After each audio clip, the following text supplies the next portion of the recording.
வணக்கம் நண்பர்களே. அரசியல் சார்ந்த நிகழ்ச்சியை பார்த்துட்டு வந்துருந்த நம்ம இன்னைக்கு ஒரு புதுவிதமாக பொதுநலன் சார்ந்த நிகழ்ச்சியை பார்க்க போறோம். பொதுநலன் சார்ந்த நிகழ்ச்சி என்னன்னு பார்த்தீங்கன்னா, ஃப்ளெக்ஸ் அண்ட் போஸ்டர் கலாச்சாரம். இதை பற்றி நம்ம இன்னைக்கு பேச வேண்டிய கட்டாய சூழ்நிலையில் இருக்கிறோம். எவ்வளவோ டிஜிட்டல் உலகங்கள் இன்னைக்கு சோசியல் மீடியாக்கள்லாம் நிறையா வந்துருச்சு. ஆனால் இப்பயும் நம்ம போஸ்டரையும் ஃப்ளெக்ஸையும் நம்ம அது ஒரு கலாச்சாரமாக எடுத்து பின்பற்றிட்டு வந்துக்கிட்டு இருக்கோம். அதுதான் ஏன்னு புரியலை. பசு நிலையங்கள்லேருந்து பசு நிழல் குடைகளில், மக்கள் பொது இடங்களில், பாலங்களில், பாலத்தின் மத்தியில், இப்படி பல இடங்களில் போஸ்டரையும் ஃப்ளெக்ஸையும் நம்ம வைக்கிறோம். இதனால என்ன பாதிப்பு ஏற்படும் பார்த்தீங்கன்னா, தமிழ்நாடு மிகப்பெரிய ஒரு அவல நிலையில் இருக்கிற மாதிரி தோணுது. ஒருத்தங்களா அழகானவங்களை அசிங்கப்படுத்துற மாதிரி, அதாவது சாணி சேரெல்லாம் தூக்கி வீசுன மாதிரி. அது நம்மளுக்கு நல்லா இருக்குமா? நம்ம மேல நம்மளே சாணியும் சேரையும் ஊற்றிக்கிற மாதிரி. அதைத்தான் தப்புன்னு நம்ம சொல்றோம். போஸ்டர் வைக்கிறதுக்கோ ஃப்ளெக்ஸ் வைக்கிறதுக்கோ எவ்வளோ இடங்கள் இருக்கு. இன்னும் அதை நீங்க பின்பற்றி வைக்கணும்னு நினைச்சா அதுக்கான இடங்களை தேர்ந்தெடுத்து வைங்க. பசு நிழல் குடைகளில் நீங்க ஏன் அதை ஒட்டுறீங்கன்னு தெரியல. ஏன்னா அது மக்கள் நிழலுக்கு ஒதுங்குற இடம் தான். அதுக்காகத்தான் நிழல் குடை கவர்மெண்ட் நம்மளுக்கு கட்டி கொடுத்துருக்காங்க. அதுக்குள்ள போய் நீங்க இந்த போஸ்ட் வைக்கிறது, ஃப்ளெக்ஸை வைக்கிறது, இது முற்றிலும் சட்டவிரோதம். இதுக்கு முன்னாடி இந்த அரசாங்கம் இதை கண்டுக்கிறல, அதிகாரிகளோ கண்டுக்கல, ஊராட்சி மன்ற தலைவர்களோ, நகராட்சி நிர்வாகமோ, மாநகராட்சி நிர்வாகமோ பெரிய லெவல்ல இதை கண்டுக்கிறல. ஆனா இப்ப இருக்க அரசாட்சி இதை கண்டுகொள்ளும், அதுக்கான ஒரு தீர்வு கிடைக்கும்ன்றதுக்காக நம்ம அதை பேசுறோம். நம்ம நாட்டில் நிறைய இயற்கை வளங்கள் அளவுக்கு அதிகமாக சுற்றுலா தலங்கள்லாம் இருக்கு. இதெல்லாம் பார்க்க வெளிநாட்டு மக்கள் அளவுக்கு அதிகமாக நம்ம தமிழ்நாட்டுக்கு வர்றாங்க. இவங்கெல்லாம் பார்த்தாங்கன்னா கண்டிப்பா நம்ம தமிழ்நாடை பத்தி என்ன நினைப்பாங்க, அதை நம்ம கொஞ்சம் சிந்திச்சு பார்க்கணும். பசு நிலையங்களில் உள்ள போய் பார்த்தீங்கன்னா, மக்கள் உட்கார்றதுக்கு எந்த ஒரு இட வசதியுமே இல்லை, குடிக்கிறதுக்கு எந்த ஒரு வசதியுமே இல்லை, பாத்ரூம் சரியான முறையில் இருந்தும் இல்லாத மாதிரி தான், சுகாதாரம் இல்லாமல் தான் இருக்கு. அதை நம்மளால சரி பண்ண முடியல. ஒரு போஸ்ட் ஒட்டுறதுல நம்ம முன்னுரிமை கொடுக்குறோம், ஒரு ஃப்ளெக்ஸ் வைக்கிறதுல முன்னுரிமை கொடுக்குறோம். இதே அந்த மக்கள் வந்துட்டு போறதுக்கு ஒரு இருக்க வசதிகளோ, குடிநீர் வசதிகளோ, கழிப்பறை வசதிகளோ செஞ்சு கொடுத்தா ரொம்ப நல்லா இருக்கும். அதை நம்ம கண்டுக்கிறது இல்லை. பாலங்கள் எவ்வளோ கோடிக்கணக்கான ரூபா செலவழித்து நம்ம கவர்மெண்ட் நம்மளுக்காக கட்டி கொடுக்குது. அதை நம்ம சுத்தமாக வச்சுக்கிறோமா பார்த்தீங்கன்னா கண்டிப்பாக இல்லை. அந்த பாலத்தின் தூண்களில் போய் போஸ்டர் ஒட்டுறது, ஃப்ளெக்ஸ் வைக்கிறது, பாலத்தின் மையப்பகுதியில் போய் ஃப்ளெக்ஸ் ஒட்டுறது, போஸ்டர்கள் ஒட்டுறது, இப்படியே பல இடங்கள்ல அலங்கோலப்படுத்துறோம். சுத்தமாக வைக்காட்டினாலும் பரவாயில்ல, அட்லீஸ்ட் அசிங்கப்படுத்தாமச்சும் நம்ம இருக்கலாம்.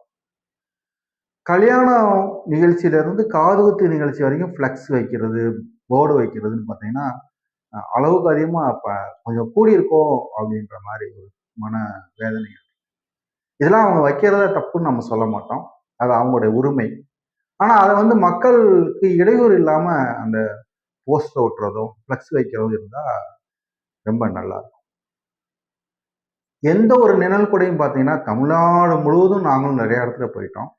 எல்லா நிழல் குடையிலையும் பார்த்தீங்கன்னா உள்ள போஸ்டர் ஃப்ளெக்ஸும் தான் ஆக்கிரமிச்சிருக்கு.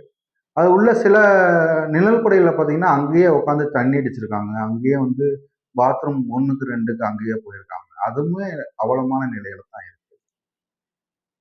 பசு நிலையங்கள்ல சில கடைகள்லாம் சில பிரச்சனையினால மூடி வச்சிருக்காங்க. அந்த கடையெல்லாம் ஃபுல்லா பார்த்தீங்கன்னா போஸ்டரும் ஃப்ளெக்ஸுமா தான் இருக்கு.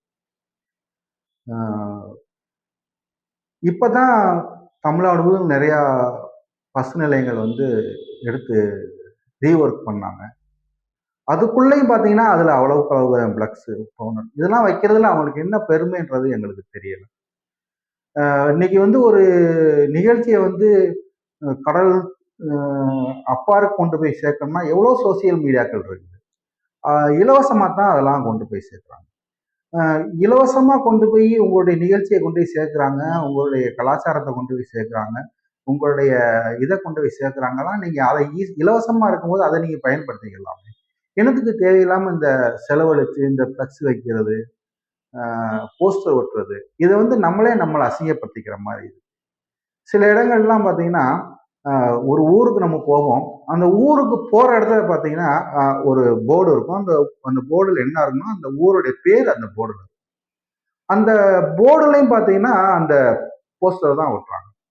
இது என்ன பெருமை? எங்களுக்கு தெரியல. அந்த போஸ்டர்ல அந்த போர்டுல போய் அந்த போஸ்டர வச்சா ஒட்டுனா உங்களுக்கு என்ன கிடைச்சிரும்? ஒண்ணுமே கிடைக்க போறது கிடையாது. இதனால வந்து 4 பேர் பார்த்து உங்கள வந்து சபிக்கத்தான் செய்வாங்க. பாரு எந்த இடத்துல போய் போஸ்டர் ஒட்டியிருக்கான்னு. இது உங்களுக்கு வந்து பெருமை இல்ல, சிறுமை தான். அத நீங்க தவறுங்க. போஸ்டர் கலாச்சாரத்த முற்றிலுமே வந்து தவறுங்க. ஏன்னா, அது வந்து உங்களுக்கு தேவையில்லாத செலவு, தேவையில்லாம வந்து மக்கள்ட்ட இருந்து ஒரு கெட்ட பேரத்தான் உருவாக்கும். போஸ்ட் அடிக்கிறவங்க, ஃப்ளக்ஸ் வைக்கிறவங்க பார்த்தீங்கன்னா, 100% மக்கள் யாரும் ஃப்ளக்ஸோ, பேனரோ வைக்கிறது இல்ல. ஏன்னா, அவங்களுக்கு வந்து அவங்களுடைய வாழ்வாதாரத்த சரி பண்றதுக்கே அவங்க சம்பாத்தியம் போயிரும். சரியா இருக்கு. இது பத்தாததுக்கு நெறைய பேர் கடன் வாங்கி தான் நெறையா வாழ்வாதாரங்களே வாழ்ந்துட்டு இருக்காங்க. ஒரு சில வசதி படைத்தவர்கள் மட்டும்தான் இந்த போஸ்டர் கலாச்சாரத்தையும், ஃப்ளக்ஸ் கலாச்சாரத்தையும் இன்னும் நீங்க இழுத்துக்கிட்டு இருக்கீங்க. உங்கள பார்த்து நடுத்தர மக்களுமே சில கௌரவத்துக்காக அந்த ஃப்ளக்ஸ் வைக்கிறது, அந்த போஸ்டர் ஒட்டுறது, அந்த முயற்சியில அவங்க செயல்படுறாங்க. ஏற்கனவே அவங்க குடும்பத்த ஓட்டுறதுல அந்த சில பிரச்சனைகளை சந்திச்சுட்டே இருக்காங்க.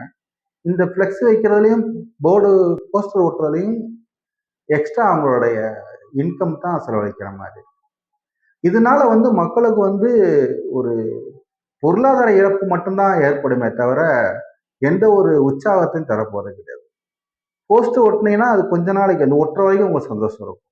ஃப்ளெக்ஸ் வச்சீங்கன்னா 2 நாள் வைக்க முடியும். இல்ல 3 நாள் வைக்க முடியும். அதுக்கு மேல அவங்களால அங்க வைக்க முடியாது.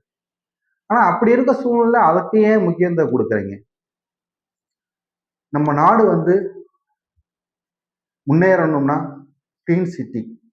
பாரத பிரதமர் சொன்ன மாரி ஸ்வச் பாரத் திட்டத்துல எவ்வளவோ செஞ்சுகிட்டு இருக்காங்க.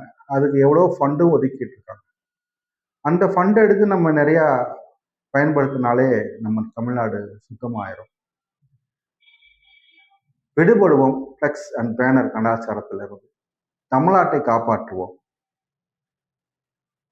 அதிகாரிகள் இனிமேலாச்சு நடவடிக்கை எடுப்பாங்கன்னு நம்புவோம். நன்றி, வணக்கம்.